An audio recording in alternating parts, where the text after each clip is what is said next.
প্রিয় দেশবাসী আমার, গত ২৬ ফেব্রুয়ারি ২০২৬ সালে যে নির্বাচনটা হলো, এই নির্বাচন আগে হলে ভালোই হতো, কারণ আমরা নির্বাচনে জয়ী হব। কিছু কিছু রাজনৈতিক দল হয়েছে, তারা নাকি ক্ষমতায় যেতে চায়, কিন্তু তারা জানে না যে তারা হলো নাবালক দল। নাবালক মাত্র কয়েকটা ভোট বা সিট পাবে, এতটুকু, এর বেশি কিছু না। যাই হোক, আমরাই তো ঘুরে ফিরে ক্ষমতায় আসলাম, বাচ্চা দলের কিছু সিট পেল। জামাত দল আমাদের বিরোধী দল হলেও এরা অতীতে বিএনপির সাথে ছিল, এরা আবার বিরোধী দল হলো। আচ্ছা, আমরা এখন আমাদের নীতি অনুসারে দেশ শাসন করব। আমরা মদিনার নীতি বিশ্বাস করি। জামাতের নীতিতে দেশ চলতে দেয়া যাবে না, জামাতের নীতিতে দেশ চলতে পারে না। দেশ যে নীতিতে চলবে আমরা সিদ্ধান্ত নেব। ভারত আমাদের পরম বন্ধু দেশ, তাদেরকে সাথে নিয়ে এই দেশকে এগিয়ে নিয়ে যাব।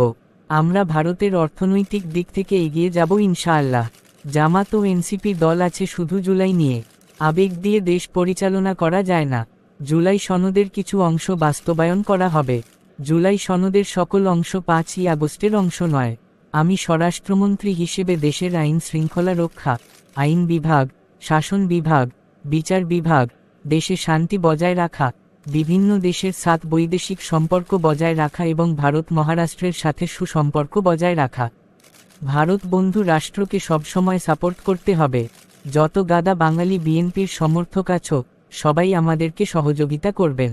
আমি সালাউদ্দিন এই দেশকে জামাত ও এনসিপির হাতে তুলে দিতে পারি না। আমি ভারত থেকে ট্রেনিং নিয়ে এসেছি, কিভাবে দেশকে রক্ষা করতে হবে আমি তা ভালো করে জানি। শর্তগুলো হলো, সংবিধানের গুরুত্বপূর্ণ পরিবর্তনের ক্ষেত্রে গণভোটের বিধান বাতিল রেখে সরকার সংখ্যাগরিষ্ঠতার জোরে ইচ্ছামতো সংশোধন করতে পারবে।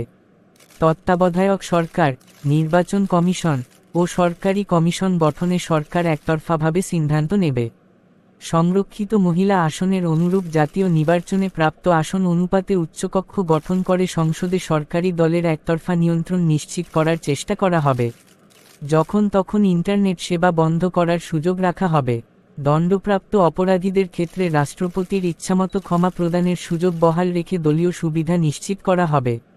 একজন ব্যক্তি দীর্ঘমেয়াদে প্রধানমন্ত্রী পদে অধিষ্ঠিত থাকার সুযোগ বজায় রাখা হবে।